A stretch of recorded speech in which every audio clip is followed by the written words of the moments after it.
everyone, welcome back to Webtech Tutorial. In today's video, I'm going to guide you through how to log into EPF portal employee account.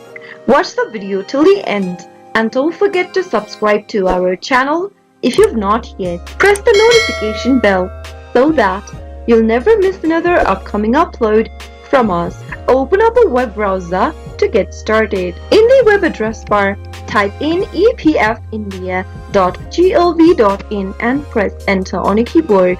As soon as you end up in the official webpage of Employees Provident Fund Organization in India, mouse over to the service drop-down on the left-hand side and click on For Employees. Under the Services tab, select one of the options. In my case, I'm going to choose this Member UAN Online Service option, and it will take you to a next page from where you can easily access your account by entering your credentials in the text boxes.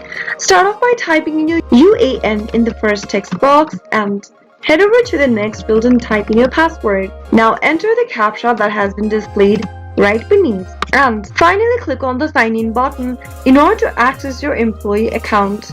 That is how it can be done. I hope the tutorial was helpful to you. If it was, go ahead and give us a thumbs up. I'll be back soon with more videos like this.